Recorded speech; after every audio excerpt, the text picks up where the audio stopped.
All right, I think we will get started. So first of all, I'd like to welcome everybody to the data collection webinar series. My name is Archana, and I work in the data collection unit at UNICEF headquarters. Today, our webinar is entitled How to Define a City, Lessons from the Global Rollout of the Degree of Urbanization. Just a few housekeeping rules before we get started. We'll have about an hour and 30 minutes today, including Q&A. As always, throughout the webinar, please remain muted and kindly write your questions in the chat box, and we'll try to group them and direct them to the presenters during the Q&A. This webinar is being recorded and will be available for our UNICEF colleagues in the SharePoint, but it will also be available publicly on the Mix YouTube channel. And you can find the links to both of these in the email you would have received. As I mentioned earlier, today's webinar is entitled How to Define a City, Lessons from the Global Rollout of the Degree of Urbanization. We're very pleased to have with us two distinguished colleagues. I'll introduce Louis Dijkstra first. He's the Head of Economic Analysis Sector, Regional and Urban Policy with the European Commission. And we also have Robert Ndugwa, who is the Chief of Data and Analytics at UN Habitat. So thank you both very much for joining us. And we'll start with Louis today. So over to you. Thank you very much, Archana. Let me try and share my screen and I'll take it away.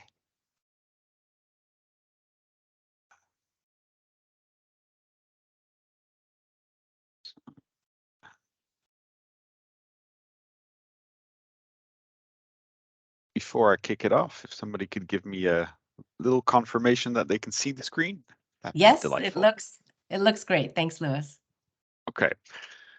So I'll tell you a little bit about a journey that we started in 2016 in Quito, which you can see here at the Habitat Forum, the UN Habitat Forum back there, where we wanted to make a contribution to the new urban agenda, and we suggested that it would be useful to develop a global definition of what is a city.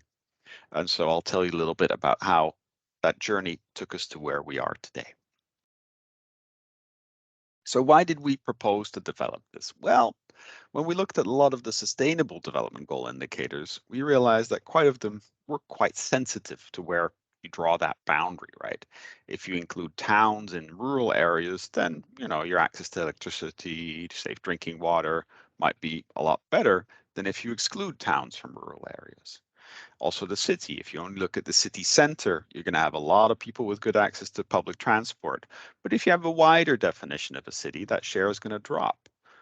Land use change typically happens at the outskirts of a city, not in the city center. So again, where you draw that boundary is going to change how much land use change you capture. And the same is true for public space or air pollution, for example. Now, you could say, well, everybody knows what a city is, Louis. You don't really need a global definition. But when we've looked at the global, all the national definitions, a lot of them are actually very different. And quite a few of them are not really a statistical definition. So they typically designate, well, these are our 5 cities, those are our urban areas, we're done. That might be a very efficient way to work, but you can't replicate it somewhere else, right? So you can't check, well, have they defined cities narrowly or more widely? So you need a statistical definition to make sure it's comparable. You can't work with designations. But even the statistical definitions, they're available for the other half of the countries, but the thresholds, for example, vary substantially. Population thresholds go from 200 in Denmark to 100,000 in China. And so that's clearly not the same kind of urban entities we're talking about anymore. Denmark would include places that many people would think of as a village, and even small cities would be excluded in China, for example. So this doesn't allow us to compare like with like, and that's really the goal of this work. And on top of that, several definitions actually include presence of certain services. That could be healthcare, that could be school, or that could be water or electricity, or the structure of the economy. To be urban, you can't have a lot of employment in agriculture, for example. But if you have that that all interacts with how you analyze these issues. And so it's much more difficult than, for example, to measure whether all your cities have a high school or a secondary school, if that's part of the definition, because then by default, all cities would have that there. So we came up with a solution, and we said we want to develop a global people-based definition of cities and urban and rural areas. And we really want to make sure that everybody can apply this. And when I say we, I mean the European Commission, the OECD, the World Bank, UN Habitat, Robert's here, FAO, and ILO, the International Labour Organization. And together we worked on this and we tested it and consulted on it and came up with something which was endorsed by the UN Statistical Commission in 2020. This is the first ever definition of a city that was endorsed by the UN. And so they really endorse it for statistical comparisons, globally, internationally, also regionally.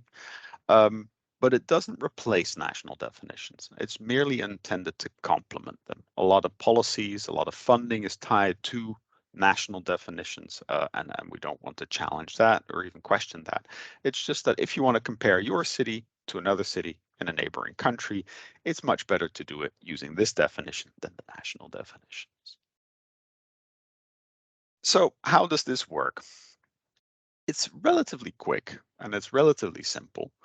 First, what we do is we classify little squares, little grid cells of 1 by 1 kilometer. And you can see here that on the left side of your screen, step 1, and we identify 3 types of grid cells.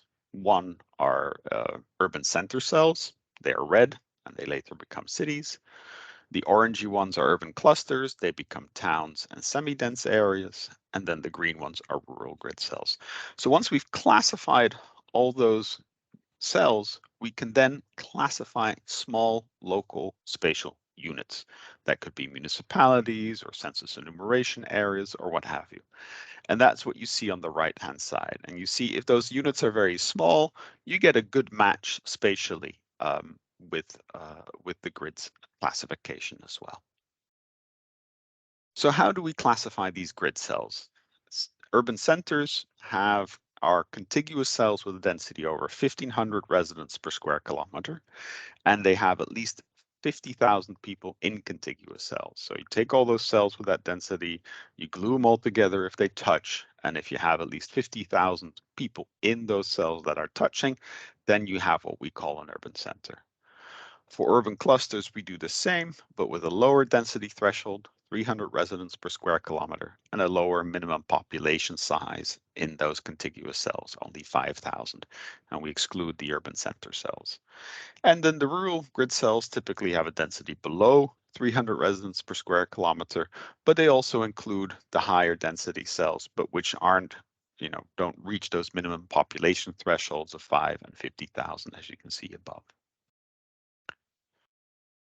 That gives us 3 types of local units, the spatial units. It gives you cities, towns and semi-dense areas, and rural areas.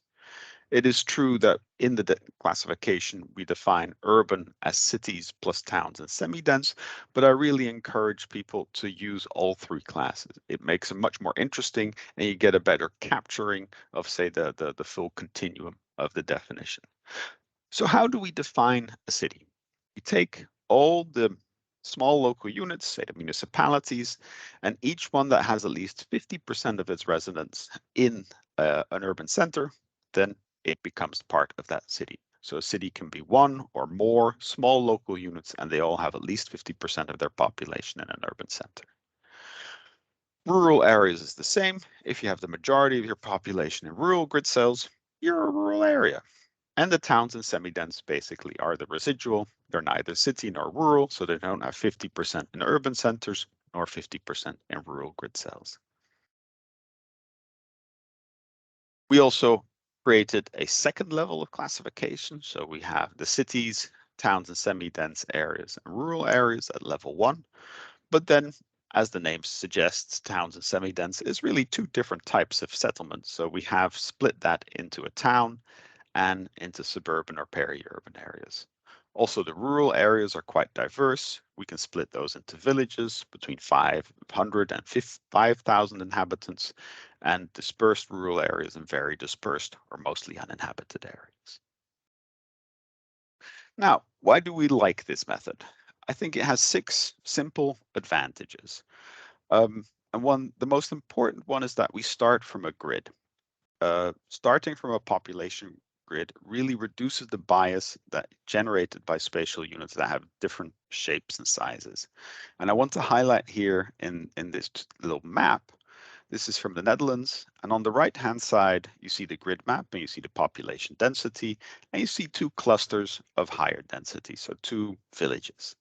But on the left-hand side, we're looking at the population density of municipalities, and you can find one of those 2 villages clearly visible because it's part of a small municipality.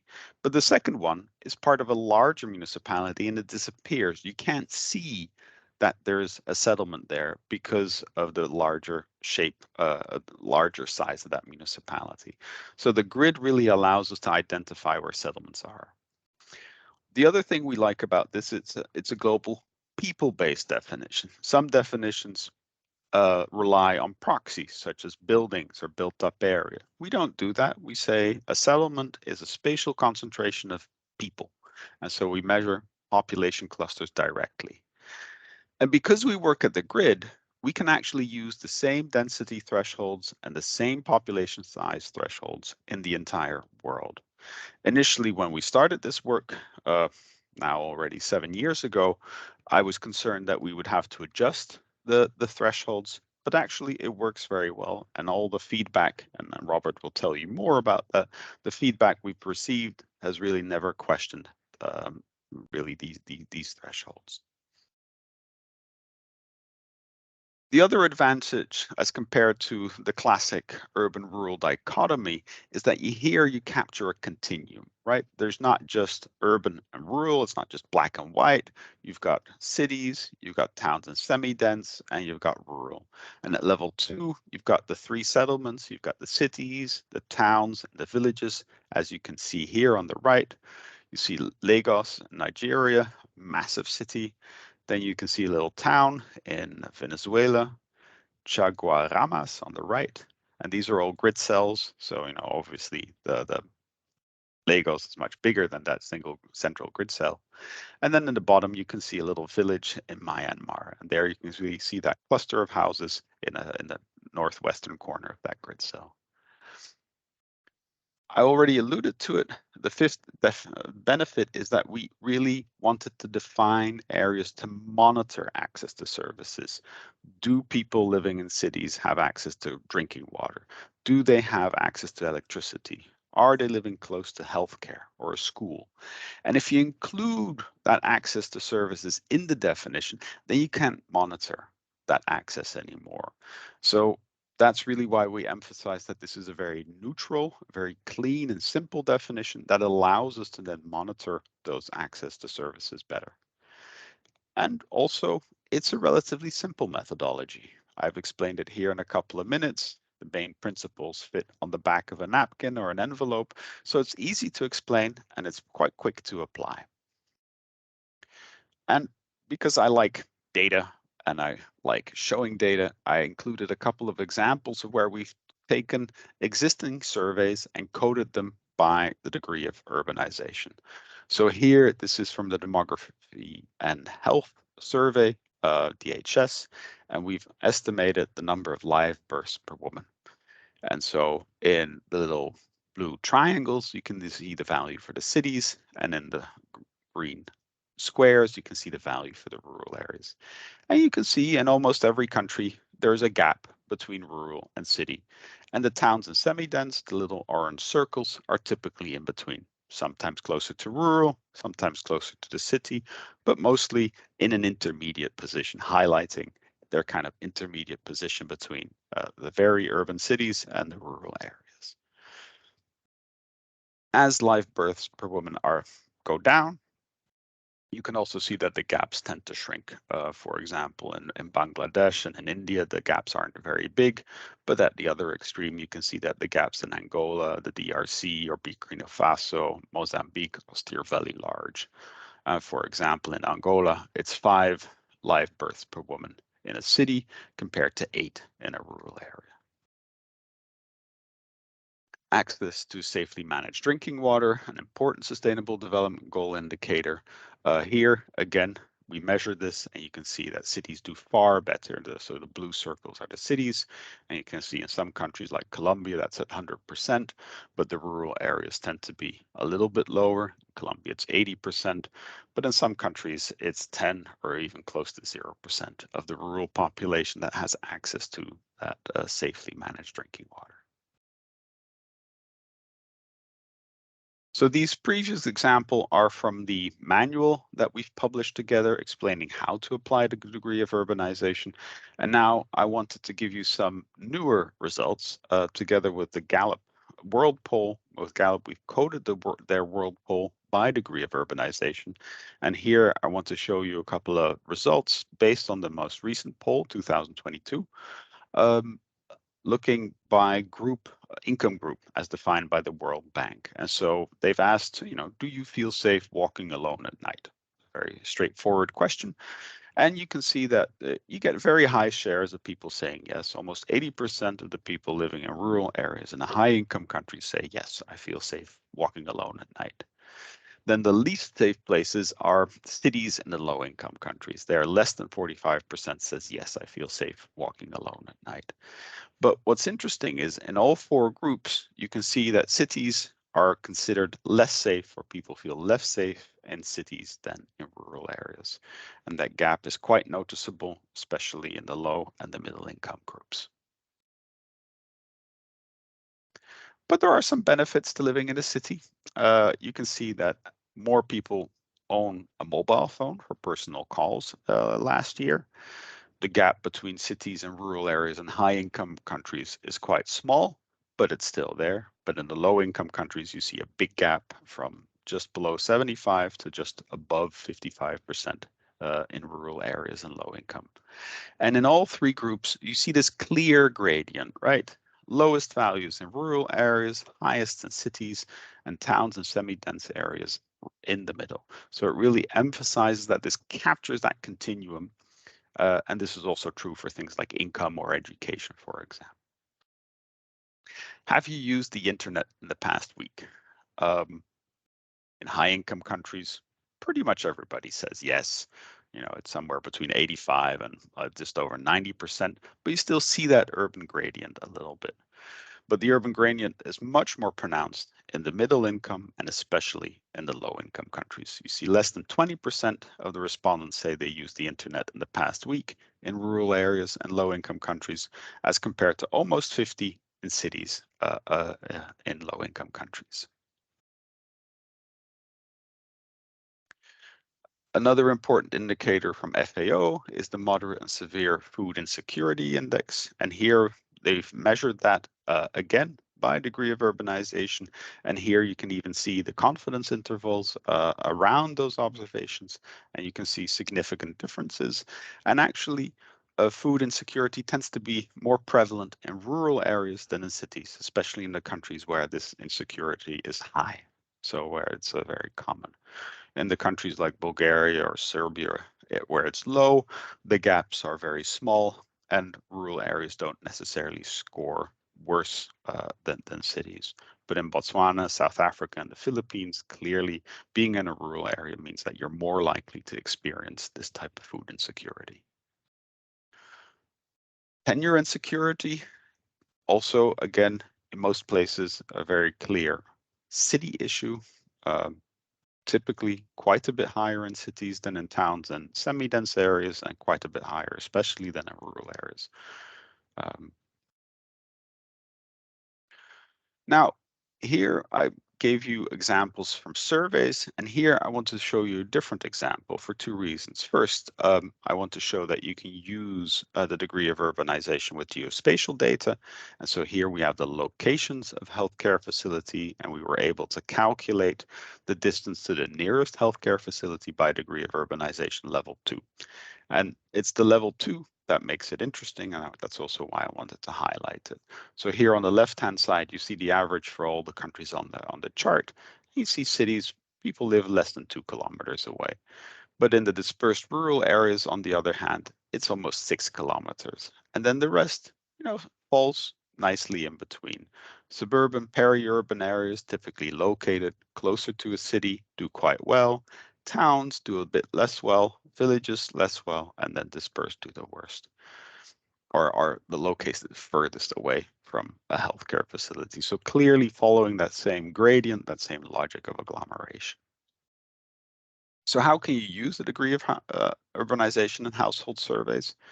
The best is if you have the geocoded location. So if you have a face-to-face interview, you get the GPS location, and then you can totally match it with all the maps that we have published by degree of urbanization for the globe. That's what you saw here in the DHS and Gallup. You can also do it in a telephone interview, but then you need to either get the address or you get the municipality or the locality. You can do that by asking for the name. Sometimes you can ask for the postal code. And then if you have the boundaries of these places, you can code them by degree of urbanization. And that's what we did for the telephone interviews in Gallup World Poll. So that's, in a quick way, what's the degree of urbanization? What can you do with it? Now, I wanted to spend a little bit of time before I pass the floor to Robert on how can you implement this. And so I want to spend a little bit of time talking about the tools, the free and open access tools that we have developed. So the Joint Research Center, which is part of the European Commission, has published what they call the Global Human Settlement Layer. It's the most complete, consistent, and free and open data set on human settlements. And it really goes from the smallest village to the megacity. And it covers the time period from 1975 up to 2020, and even some projections up to 2030. It's produced in 5 years intervals. You can download it for free. And the link is at the end of the presentation. You can also just Google GHSL and you will find it very easily. So it's published we publish it for every 5 years, and you get the share of built up area or built up surface at 10-meter resolution. So for every cell of 10 by 10 meter, we will tell you how much of it is covered by a building. We've estimated population density from squares from 100 meter upwards, and we've also classified the built-up area into large-scale industrial to commercial, what we call non-residential uses, and then residential uses, which is residential plus mixed. And we even estimated building height at 100 meter spatial resolution. So if there's a lot of tall buildings there, we will tell you that as well. So here's an example. On the far left, you can see the built-up surface fraction. So what share of those pixels is covered by a building. Then the second one, you can see built-up volume, how many cubic meters of building are located on each pixel. Then we've disaggregated the population. Here you can actually still see the outlines of the population data that we've received from CIASIN. And then we use that population grid to classify the degree of urbanization. And this is in Brazzaville and Kinshasa. And so you can see that there's a city there that's in red. Then you can see some suburban or peri-urban cells around it, and some towns in brown and a few outlying villages. But we've published this data literally only a few weeks ago, but we are going to continue to update this information. We will update the global built-up surface layers every 2 years. So with this fraction at 10 meters resolution, we'll also include information about greenness and DVI, and it's quality controlled and validated. And so that will then allow us to update the population grids, and then as a consequence, also update the degree of urbanization layers, because they are also available for the globe. If you want to produce your own a population grid and you don't have one yet, we've generated a number of tools. So you can create a population grid using your own population layer. So if you have, say, census enumeration areas, you've got their digital boundaries, you can combine that with either the built-up volume or layer surface layers from DHSL or with your own data on where buildings are located, and then estimate a population grid. That's the pop to grid function. Once you have a population grid, we've got the DUG tool, Degree of Urbanization grid, and it'll just classify that population grid into the settlement grid. And then you can use the DUTUC, DUTUC, that then classifies your local units by degree of urbanization. These are all free, downloadable. You can run it locally. You can run it in. You can do it in the cloud. So lots of free and open tools to help you apply this to your own data. And Robert will tell you a little bit more about the support that we provide to countries who are interested in applying the degree of urbanization. There's also a free open and online training course, and lots of people have already signed up to do so. You'll get a certificate at the end of it, and it takes you step by step through all the different bits of how to create a grid and how to apply the degree of urbanization. Wanted to give you one example. Here you've got the degree of urbanization applied in Lebanon, and they followed the course, had some exchanges with us online, and were able to move from saying, hey, we want to do this, to a final version in 3 months' time. So I think that's a very impressive performance here. And you can see the map for Lebanon on the left-hand side. And it really allows them then to use these this classification to also code, for example, the labor force survey. One part of the work that they also did, which I encourage people to do, is that once you've applied the degree of urbanization both to the grid and your local spatial units, you share it and you consult other stakeholders to understand what they think, if they have any comments, and to explain the approach.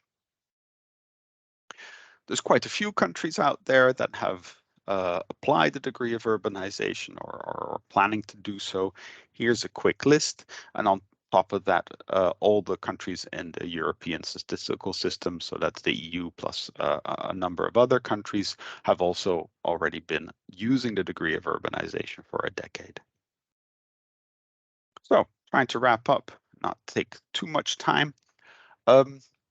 The degree of urbanization, as I explained to you, is really the first UN endorsed definition of what is a city. And I think it's really useful to be able to compare cities either spatially or socially or economically or environmentally, and especially for the measurement of sustainable development goal indicators.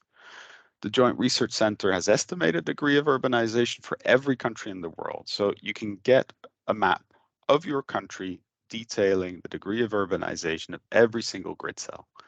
If you have borders of municipalities, which unfortunately we don't have for every country in the world, those can easily be coded as well by degree of urbanization.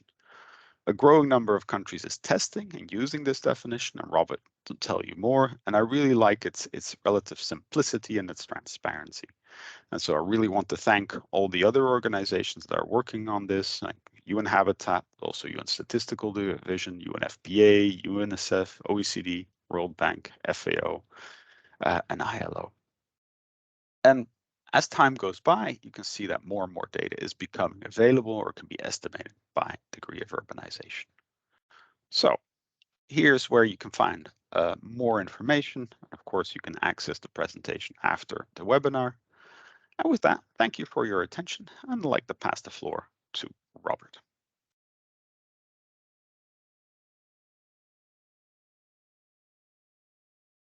Thanks a lot, Louis. I will just a second to get my slides up.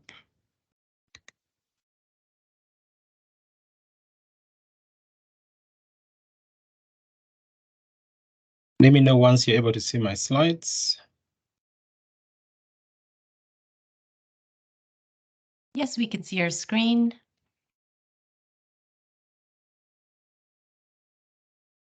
Oh, I think we have on, sorry, Robert, I think we have it on your presentation, your personal presentation screen. So we can see two different screens, including your next slide. There we go. That's it. Perfect. Okay, perfect. Yeah, so I'll just run through the next part, basically a complementary presentation to what Lewis has presented. And here perhaps just highlighting the efforts that we've put in to ensure that the degree of urbanization is applied, but more so particularly for the SDG 11 work, of course, noting that the global definition covers just more than what is in urban, but covers also the components of rural and other settlements. And as Lewis noted, very much I think these efforts are responding to the fact that we have variations in how countries define their cities, but also urban areas and rural areas. And for a very long time, that has made it very difficult to compare consistently the variables that we produce from urban data, and more so for the global comparisons where the SDGs, but also the New Urban Agenda and other global frameworks have been demanding for these consistent comparisons. So for the voluntary commitment that Lewis referred to, of course, noting and acknowledging the many inputs from many organizations, European Commission, World Bank, OECD, and many others, as Lewis noted, we've been working on building packages that can help countries to take up and apply the degree of urbanization. And as Lewis noted, this effort is very important to give good support to countries that might find it a little bit difficult to apply this global definition. So to start off with our application and support to countries, we did an assessment for the feasibility of applying the global definition.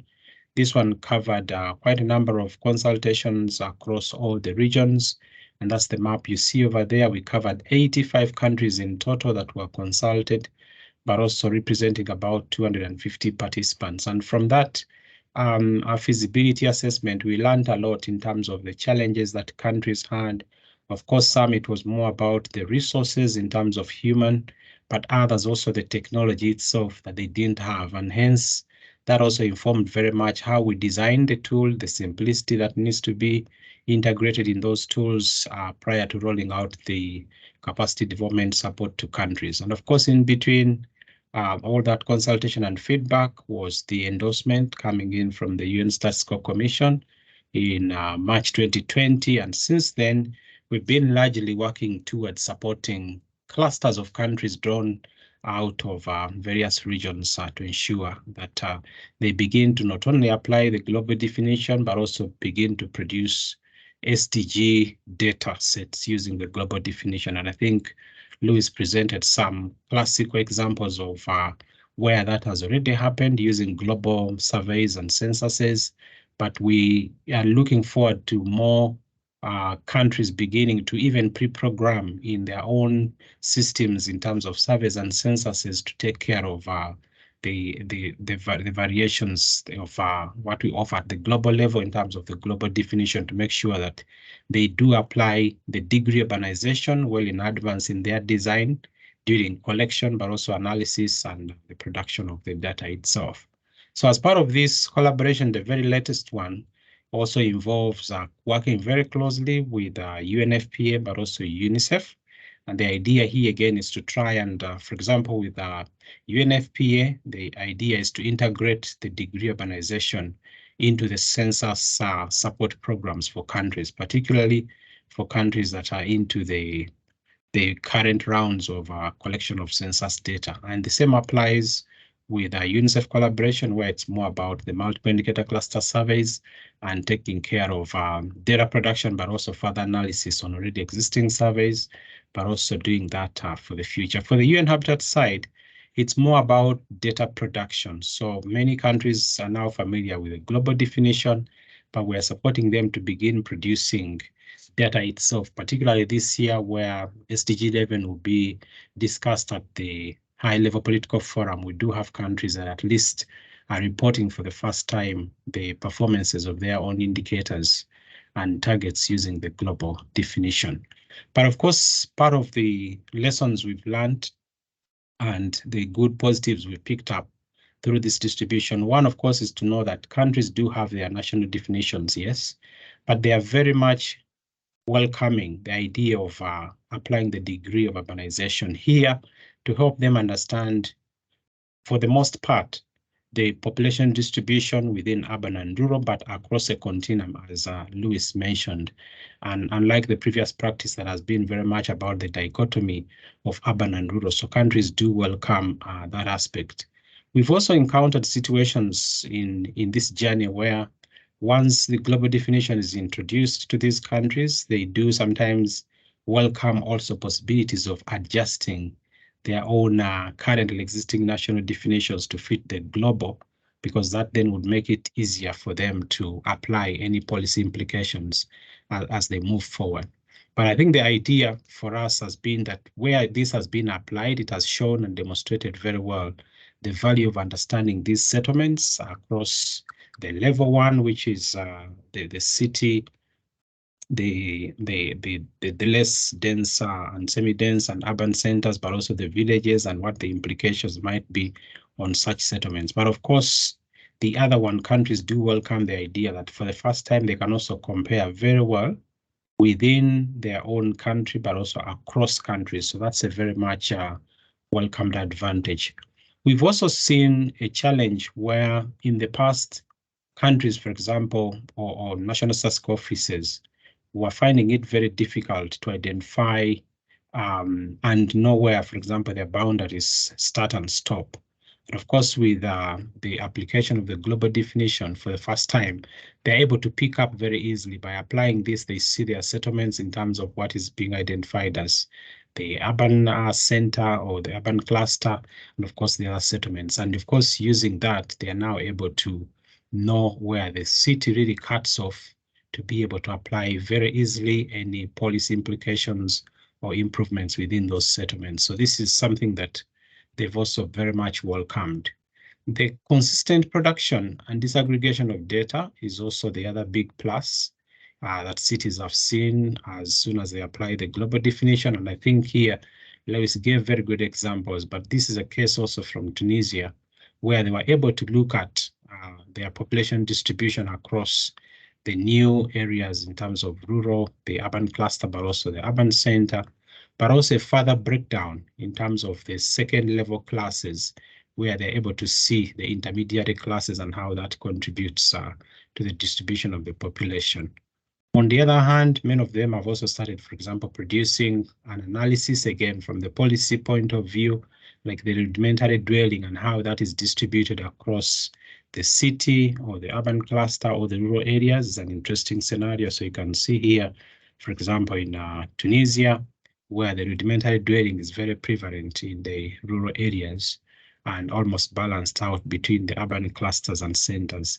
So as we roll out and work with countries now to basically begin produce data across these classes, we are beginning to pick up a lot of policy implications and messages that can inform future investments in urban areas.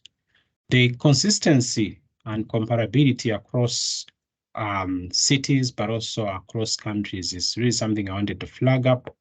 And here is one example that when we compared, for example, national data based on the national definition, when you consider the average share of the built-up area of cities, that is open space for public use by all, this is SDG indicator 1171, we see that when you use a national definition, countries were reporting different figures. For example, here it was around 43.6%. But when you apply the global definition, of course, it doesn't really give you that range that the national definition provides. Instead, it demarcates and cuts up as the city area being there. And of course, the space in between there is much more smaller than what the national definition is providing. So those inconsistencies, but also variations in what you do in terms of policy. So using the larger boundary, which is based on the national definition, you could easily say I have more than enough open public spaces, so I don't need to do much. But in the settlement area where the people actually are, there are very much fewer open public spaces. And so this is when you begin to pick up the message that indeed you need to do slightly more, because depending on where you cut off and where you say your city starts and stops, the policy implications can be very different. And of course, we've seen a lot of applications like that across all the many countries where this work has been applied, but the message is very much clear that now countries at least have picked up the technical skills and abilities to produce a lot more data and for many other variables using the global definition. So here's an example from Chile, again showing quite a number of indicators where this data has now been produced. The work also from Malawi is very commendable, where they've also applied the same definition on their very recent census data sets. And they've been able, for example, to work out the new shares of the population that live in slums or informal settlements across an entire continuum of their cities that were identified using the global definition. So from that perspective, understanding urban form in a very harmonized way has been a big plus. And of course, as noted earlier, this has big implications in terms of the policies that countries adopt as well as the actions. And here's just an example to show you that, of course, depending on where your city cuts up and stops, there are quite a number of implications on how you might plan your city expansions or the elements of zoning or even redevelopment where possible. And of course, on the other hand, even the regional implication becomes very important, because now you're able to combine the regional implications of one settlement or one city area with the other settlements or city areas that are also very much linked to that. So how to control and develop those in a way that allows regional development advancement is also something that many countries are beginning to pick up as key lessons learned. In terms of overall feedback so far, countries do feel there's a very huge agreement on the need for harmonizing and rolling out the global definition, so that is very much welcomed. They acknowledge the aspect of the simplicity, because many, I think, felt when they hear perhaps sometimes about the grid application, they felt this is going to be too complicated. But through a series of supported engagements on how this actually works, they finally realize that it's very easy to adopt the degree of urbanization and practically set it up within your own data systems. And of course, the innovativeness side, particularly the application of the population grid, is something they welcome, including the idea that it offers a lot of consistency in comparisons within the countries, but also across other countries. And of course, there's a lot of satisfactory identification of urban areas and huge consistencies around what countries define as cities. Degree urbanization also picks it up very well as cities. Same applies to the rural areas, and they welcome very much the continuum in between the rural city components, which then helps them to identify those additional areas, but also the implications in terms of policy and what that means. Consistency measurements is something they really welcome, because the units are very much standard. So you can compare settlements in China very easily with those in Malawi. So something that they really welcome. And that, of course, includes the aspect that for the first time, they're able to produce a lot of data with a lot of consistency and confidence, knowing that a global definition has been applied on that aspect. And in terms of the way forward, of course, as I noted earlier, we've expanded a lot of support. The initial support covered 13 countries, but now we are expanding to another 13 countries, thanks again to a lot of support from the European Commission, but also from many partners who we've been engaging with in this journey. So here I provide you just a few references, and I'll now hand back the floor back to Archana. Thank you. Thank you, Robert and Lewis, for a really engaging presentation. Lots of information there and very exciting, I must say.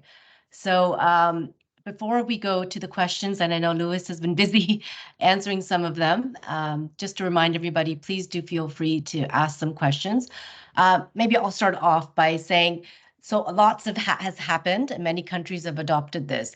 I'm wondering if you could think about or let us know about what do you see as some of the challenges that might come up for a country wanting to pursue this.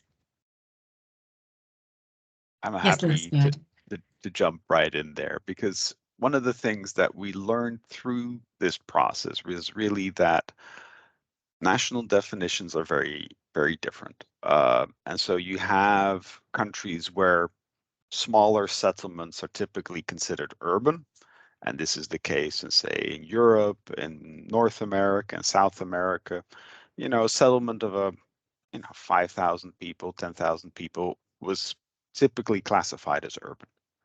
But then when you look in Africa and Asia, it depends a bit on the country you're looking at, but that threshold at which a settlement is really classified as urban tends to be much higher. So typically a settlement of 10,000 would be part of the rural domain.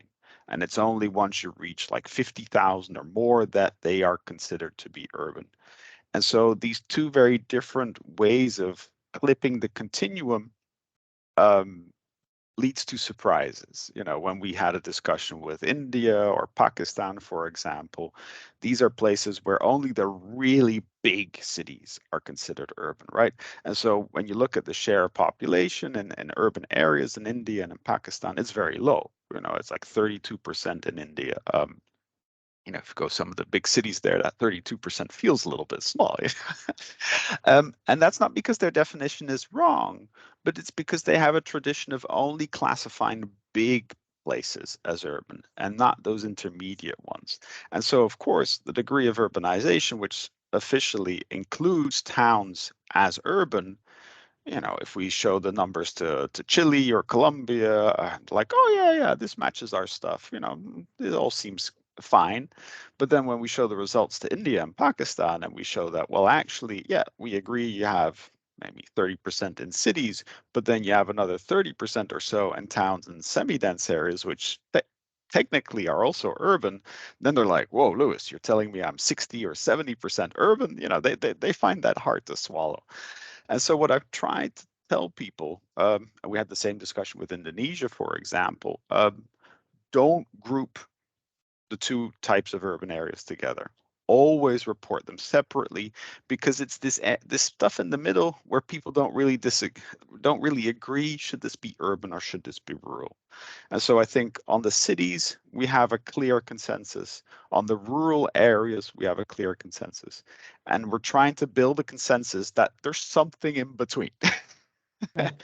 But that's that, you know, people aren't used to that yet. They're like, well, no, it's one or the other. Well, it doesn't have to be black or white. So this is, I think, the mental obstacle that we need to overcome to really encourage people to think of this continuum. And I think the data also highlights that there really is a continuum. Correct.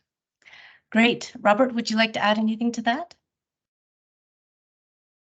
And I think that's a very well noted point from Lewis, but I think you did ask the questions in terms of other challenges that we are also picking up out there. I think one must be that after the endorsement of the definition, I think we received quite a number of overwhelming requests as well for countries that need to be handheld to apply this global definition, but we've not been able to reach everywhere and in good time. So I do feel that, yeah, for countries that can be a challenge, that some are waiting on our list or a long list, but we do hope we'll get there. But I think the other way has also been to COVID, of course, affected a lot of our support since 2020 as well. But we've tried to do some workarounds, for example, the online tools that Lois mentioned, which are now available, that somebody can be trained very easily online if you're quite patient and, you know, go through step by step. So very easy then to build your capacity through that sort of process. So I just wanted to flag that up and as one of the many challenges here. Okay, thank you both. Okay, I'll go to the questions in the chat. Bo is asking, how have you been dealing with the geocoded DHS data sets with displacement buffers applied? Assigning a correct degree and distance to seems difficult without using the actual location of clusters. Thank you, Bo. That's a very good point. So for people less familiar with DHS, they do publish the location of the clusters, but they are randomly displaced. You know, some are displaced a little bit, some can actually be displaced quite a lot. And so this is work that we've done with Adam Storygard and Vernon Henderson. It's actually a report online. I can put the link in the chat. What they did is, rather than just classifying the exact location of the cluster, they would look in the surroundings of the cluster as well. So if it can be displaced by 2.5 kilometers, well, then you look in a circle of 2.5 kilometers. If all of that is rural or all of that is in a city, then you know for certain this location is a city, right? Because they can only displace it so much, and all the locations have the same classification. So in those cases, it's clear. In the cases where you have different types of degree of urbanization in that surrounding area of your cluster, I think they assigned it based on to where most of the population was living within that radius. If most of the people were living, say, for example, in a town, then that cluster would be classified as a town, even if the point was next to the town, if you will. So it was a creative way of trying to overcome the random displacement. But we have been having discussions with DHS to encourage them actually to code the clusters before displacing them. They're thinking about that, but of course it generates some more difficulty in terms of guaranteeing privacy. So we're not there yet, but I'm hoping that we make progress on that front. Okay, thank you, Lewis. Nazim asked a question. I know, Lewis, you had already responded, but let's take a look at it for everybody. Is the degree of urbanization methodology usable for big areas like first or second level subnational boundaries in a country? So Lewis had written back that it works better with local units. Regions or provinces are too big. Did you want to add anything to that? Yeah, I mean, basically, it really means that you get a regression to the mean. And by that, I mean, if you would classify the entire world by a degree of urbanization, it would be intermediate. And also, the bigger your units, the higher the likelihood that you're going to find these intermediate density areas, these towns and semi-dense areas. So, a city will get drowned out, so you won't reach 50% in your province anymore. And a lot of rural areas then get drowned out by the towns or the cities, so you'll have less rural, you'll have less city, and it becomes all a little bit less differentiated. So really what you want is you want boundaries that really allow you to get a good match with the grid-based classification. And the difficulty with spatial boundaries is, they change all the time, which is really annoying if you're trying to create time series. And this is what I love about the grid. The grid stays, the boundaries don't change. They're little squares this year. 10 years later, they're still little squares and they're still right there. So, I mean, you want to have something that works well at the grid level, and you want to have a boundary that matches that grid level relatively well. All right, thank you. Bo is asking another question. We've been introducing the degree of urbanization in the Mix 7 survey design workshops. The third one just finished. Past Monday explaining the absence of most of the mixed team currently here. Right, that's true. Participants are generally very interested and supportive. The only critique so far has been on concern with the preciseness of grid cells. So I know you have answered, but would you like to just elaborate a little bit on that? Yeah, happy to elaborate on that. So the GHSL grid that we have produced is based on the most recent remote sensing data in terms of built up area. And there we're very confident that this is really one of the most accurate data sources out there. But when it comes to population, we have to rely on what is collected and estimated by Columbia CISN. And so they try and get the most recent boundaries from a census, but they can't always get the smallest boundary, right? And so sometimes in some countries, we are inevitably disaggregating populations from a regional level or from a provincial level, where really you want to be disaggregating from a census enumeration area or a census block or a municipality, something small, right? So if we're disaggregating from large units, even though we're now using building volume and this distinction between residential and non-residential, the accuracy will never be as high as building it really from the most detailed available population data in a country. So, for example, in India, the GHSL grid use relatively coarse boundaries for the population, and I know there is better data there. So we have if you can create the grid based on this population from census enumeration areas, you'll get a much better result, and the underlying grid and then the degree of the degree of urbanization will give you a classification that far more people recognize as valid. So no, it's an important point, and this is why we've been developing all those tools, because we understand that countries can't always share boundaries or share data, so they can do it on their own secure system offline and don't need to share data which is not ready for public release. Okay, moving on to Sandra, and she's asking, how much are the peri-urban areas part of the main city? That's a very good question. It really depends on the country you're looking at. In some countries, you'll find very little peri-urban. In some countries, you'll find it, but it'll typically be attached to a city or a town. But in a few countries, the peri-urban areas can go on for a very long period. So they'll really be continuing well beyond what you would expect to be a logical distance away from a city or a town. So you can have peri-urban areas that go on for 20, 30, 40 kilometers. And so this is one of the more critical points. And so one of the things that we are doing now is we're investigating whether we can modify, for example, the definition of semi-dense towns to try and build in a little bit more differentiation into the peri-urban areas. So part of this consultation round that we're doing now, the goal is to get feedback and learn how we can improve it.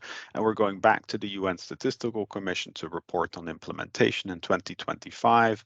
Then we'll tell them which countries have applied it, but also what we have gotten in terms of feedback and how we've been able to improve the methodology. So I would like to find a better definition of semi-dense towns, which would allow us then to avoid having these very large, undifferentiated peri-urban areas. Okay. Robert, did you want to add anything to that? No, okay. No, I thought you were good. I thought you wanted to. Okay. Next question is from Nazim. How can you calculate the degree of urbanization using GPS points?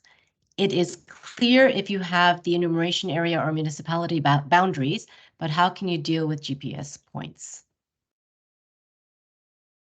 The solution is that you match it with a GIS layer that we provide for free public download. So the GPS point will tell you what grid cell it is in, and the GIS layer will give you the degree of urbanization of every single grid cell in the world. So as soon as you can locate a person, you can locate them into one of the classes of the degree of urbanization. Thank you.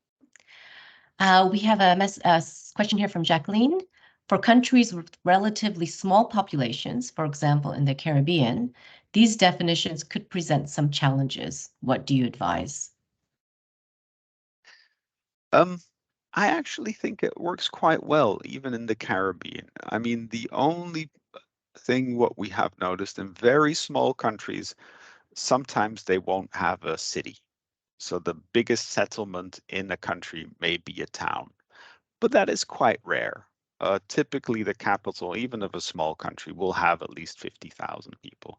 So you really have to go to like the levels of Liechtenstein or some of the small island states to find places where you'll only have rural and town and not city. So because we're looking inside municipalities, we really are able to identify settlements that other methodologies can't. And that's the big benefit of using the grid. So overall, it works quite well. But of course, it's not guaranteed that you always have all 3 degrees of urbanization.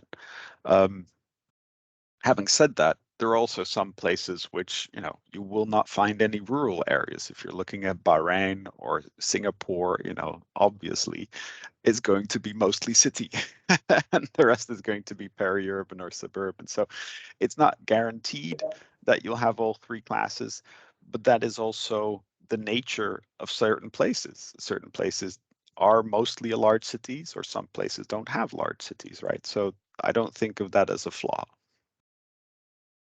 Okay. Sandra was just asking about the online tool. I hope I put the right one in. I put the manual in, but if there is a website or something else, perhaps you could help with that. Just to see, was there any other question? I don't see any others. I know Bo had provided just on the limited experience so far that he thinks users are introduced immediately, see how great and powerful and the free disaggregation will work for them. So I think that's a great compliment to your work for sure. Just checking to see if there's any other questions. So maybe I'll end Maybe off. while you take a go look, ahead. maybe one comment from our side. I mean, when we started this work, it was with a little bit of trepidation. You know, here we were going to countries I had never been to, trying to tell them where their cities were. And so one of the first countries we went to was South Africa. And we had a meeting with Stats SA, and we're trying to tell them, well, you know, we've applied this methodology. We think it kind of works, but you know, what do you think? And they looked at the map, and the beautiful compliment that we got at that meeting was that it was banal, because obviously that were all their big cities, and that for me meant a huge relief. Like, okay, we got it right. It works also in South Africa. And so I think what Bo is getting to is that, and I think Robert can confirm this, whenever we show the maps, they have a lot of intuitive appeal. A lot of people will know where their big cities are, and they look at that, oh yeah, that's roughly right. You know, these are our bigger cities, there are smaller cities. Oh yeah, that's a town. Oh, there's a village here. And so just by using the grid and trying to really, you know, work with a relatively simple method, we come up with something that in most places rings true. So that intuitive recognition that you get is for me a huge compliment, that, you know, or a huge indication that this work can really help people to analyze their own country and compare it with other places. Thank you for that. And then I think we just have one last question here. Do you have any cases of using the methodology to do geographic targeting exercises in urban areas? Okay, so here what I presented now was just the method and some aggregated data, but the beauty of the method is also you can drill down to whatever level you want. And also together with UN Habitat, we've done a lot of work on access to public transport. And because you can calculate it for the city, but you calculate it based on geospatial data, you can go down to the grid level, the neighborhood level, even finer level, to understand which places lack public transport. And so in some cities, you'll find public transport is widely available. But for example, we had a big discussion in Marseille in France because some neighborhoods that were part of this harmonized definition of a city had very poor connections to public transport. So by looking, you know, by being able to compare and benchmark yourself, Marseille was able to ask, you know, why is our public transport worse than in Berlin or Munich or London or Barcelona, right? And so I think that's the real value. Not only you can see, okay, my city as a whole doesn't score that well, but which neighborhood is scoring poorly? And we have done the same with access to parks. So we've calculated access to parks for all of the European cities using this definition. And if you see, well, hold on, lots of people in my city don't have access to green space. Why is that? And with these maps, you can identify the neighborhoods which are lacking that. Where do these people live without the green space? And you can even go a step further and say, okay, if I take this derelict site and turn it into a park, what would the numbers look like? So you can actually test the impact of your policies before you put them into place. So I think it's an incredibly powerful tool, not only that it allows you to identify how you perform, absolute or relative to others, but also allows you to look exactly where you need to intervene to fix problems. Okay, I think we'll end off with Bo's comment here is that he has many more questions, but wants to get this started and tested in the mix, including the present Nigerian Mix Plus. So end off by reminding people it's not just household surveys where you can do this, but also through to telephones and use the grid that way. So thank you so much. We look forward to seeing how this plays out, obviously, as more and more countries gain access to this and use it. And as you say, use it for targeting policies and programs for the betterment of people worldwide. So I want to thank you, Robert and Lewis, for your presentation and your time today. It's been very informative, and I think it will obviously gain momentum as it goes forward. So thank you all to the participants for your comments and questions. Just a reminder that this recording will be placed on the Mix YouTube channel, so you could access it there, but also within the UNICEF SharePoint site. And a reminder that the next webinar will take place in 2 weeks on June 7th. And the title of that one is Leaving No One Behind in Official Statistics, Inclusion of Forcibly Displaced in National Surveys and the SDG Indicators. It'll be by Felix Schlemding, I hope I'm pronouncing it correctly, from the World Bank, UNHCR Joint Data Center on Forced Displacement. So please do join us for that as well. And thank you again to Robert and Lewis. We'll see you next time. Bye, everybody. Thank you. Bye-bye.